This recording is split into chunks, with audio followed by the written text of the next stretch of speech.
ഹരേ കൃഷ്ണ. മഹാഭാരത കഥയാണല്ലോ പറഞ്ഞുകൊണ്ടിരിക്കുന്നത്.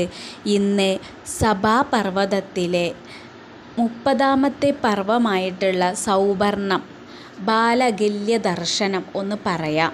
ഹരേ കൃഷ്ണ. സൂതനാണ് കഥ പറഞ്ഞുകൊണ്ടിരിക്കുന്നത്. ബലവാനായ ഗരുഡൻ കാൽ വെച്ച സമയത്ത് വൃക്ഷത്തിൻ്റെ കൊമ്പൊടിഞ്ഞു. ഒടിഞ്ഞു വീഴാൻ ഭാവിക്കുന്ന കൊമ്പ് ഗരുഡൻ താങ്ങിപ്പിടിച്ചു. ഗരുഡൻ സ്മിതത്തോടെ ഒടിയുന്ന ആ കൊമ്പ് നോക്കിയപ്പോൾ അതിൽ തല കീഴായി തൂങ്ങിക്കിടക്കുന്ന ബാലകല്യരെ കണ്ടു. മഹർഷിമാരായ ആ ബാലകല്യർ. അവർ ഹനിക്കപ്പെടുമെന്നു കണ്ട് ഗരുഡൻ ഒടിഞ്ഞ ആ ശാഖ കൊക്കിലെടുത്ത് ആനയെയും കൂർമ്മത്തെയും ദൃഢമായി നഖങ്ങൾ കൊണ്ട് പിടിച്ചു.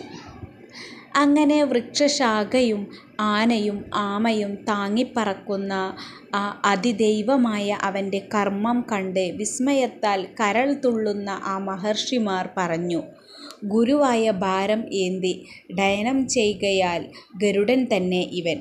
അന്നുമുതൽ പക്ഷിപ്രവരനായ ഭുജംഗഭോജനൻ ഗരുഡൻ എന്ന പേരിൽ പ്രസിദ്ധനായി. പിന്നെ വൃക്ഷം കുലുങ്ങുമാറ് അവൻ പറന്നുയർന്നു. ആ കൂർമ്മത്തെയും ഗജത്തെയും വൃക്ഷശാഖയെയും ബാലകല്യരെയും കൊണ്ട് പറന്നു ഗരുഡൻ. ബാലകല്യർക്കു രക്ഷ നൽകുവാൻ പറ്റിയ സ്ഥലം കാണാതെ എല്ലാവരെയും കൊണ്ട് ആകാശത്തിൽ ചുറ്റിപ്പറന്നു. ഒടുവിൽ ഗന്ധമാദന പർവ്വതത്തിൽ ചെന്നിരുന്നു ഗരുഡൻ. അപ്പോൾ അവിടെ തപസ് ചെയ്യുന്ന അച്ഛനെ ഗരുഡൻ കണ്ടു, അതായത് കശ്യപ മഹർഷി. കശ്യപൻ പക്ഷിരാജാവായ തൻ്റെ പുത്രനെ കണ്ട് അത്ഭുതപ്പെട്ടു.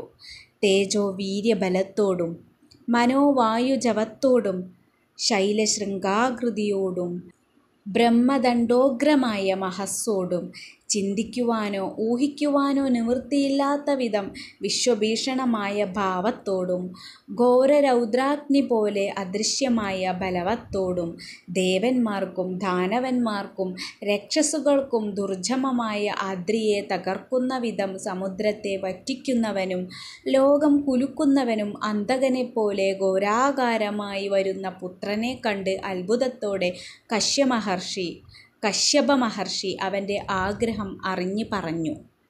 കശ്യപ മഹർഷി പറഞ്ഞു തുടങ്ങുകയാണ്. ഹേ പുത്ര, സാഹസം മതി, നീ മാലിൽപ്പെടരുത്.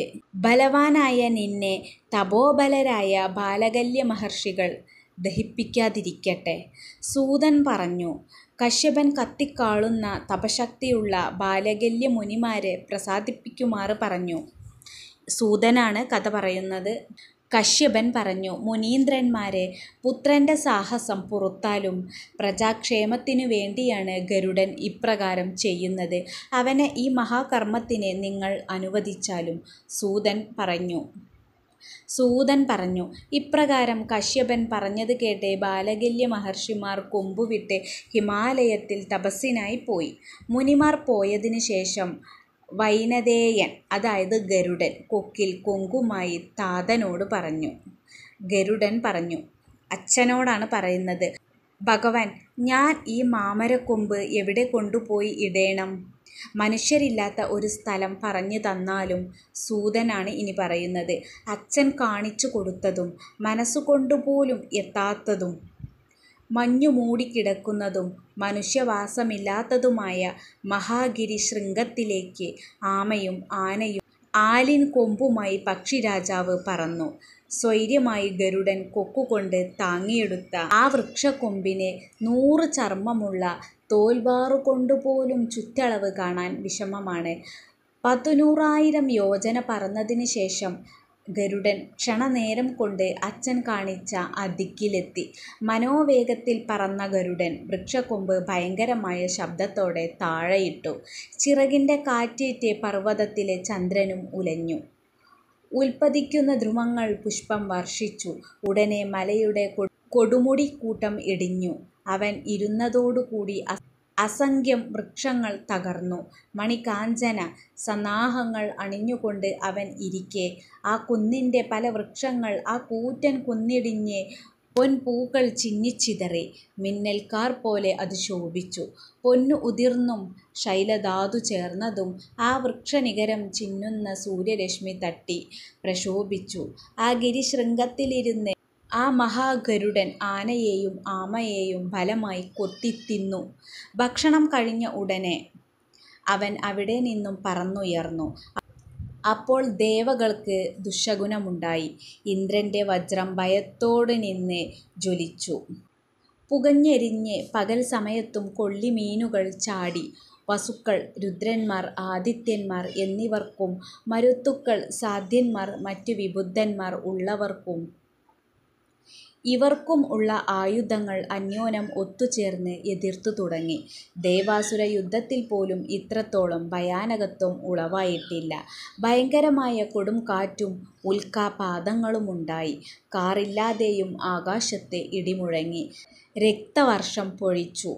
മാല്യങ്ങൾ വാടി. ദേവന്മാരുടെ കാന്തി കുറഞ്ഞു. ഉൽപ്പാതഘോരമേഘങ്ങൾ രക്തം വർഷിച്ചു. പൊടി പൊങ്ങി. അവരുടെ മുടിച്ചാർത്തുകൾ മൂടി. പേടിച്ച് ദേവകൾ ഇന്ദ്രന്റെ സമീപത്തെത്തി. ഇന്ദ്രൻ മഹോൽപ്പാതങ്ങൾ കണ്ട് ഭയപ്പെട്ട് ദേവകളോടുകൂടി ബൃഹസ്പതിയോട് പറഞ്ഞു. ഇന്ദ്രൻ പറഞ്ഞു, ഭഗവാനേ, എന്താണ് ക്രൗര്യം കൂടുന്ന ഉൽപ്പാതമുണ്ടാകുവാൻ കാരണം? നമ്മെ തോൽപ്പിക്കുന്ന ശത്രുക്കളെയൊന്നും ഞാൻ ഒരിടത്തും ഇപ്പോൾ കാണുന്നില്ലല്ലോ. ബൃഹസ്പതി പറഞ്ഞു. ഹേ ശതക്രതോ, നിന്റെ തെറ്റുകൊണ്ടും വീഴ്ച കൊണ്ടും ബാല്യഗല്യരുടെ തപോബലം കൊണ്ടും കശ്യപന് വിനിതയിൽ ഗരുഡൻ ജനിച്ചു. കാമരൂപനായ അവൻ അമൃതം നേടുവാനായി വരികയാണ്. അമൃതം ഹരിക്കുന്നതിന് അവൻ സമർത്ഥനാണ്. ഏത് അസാധ്യകർമ്മവും ചെയ്യുവാൻ ആ ഗരുഡൻ ശക്തനാണ്. എല്ലാറ്റിനും പോരുന്നവനുമാണ്. സൂതൻ പറഞ്ഞു. ബൃഹസ്പതി പറഞ്ഞതു കേട്ട് ഇന്ദ്രൻ കാവൽക്കാരോട് പറഞ്ഞു, ബലവാനായ പക്ഷിരാജാവ് അമൃത് ഹരിക്കുവാൻ വരുന്നുണ്ട്.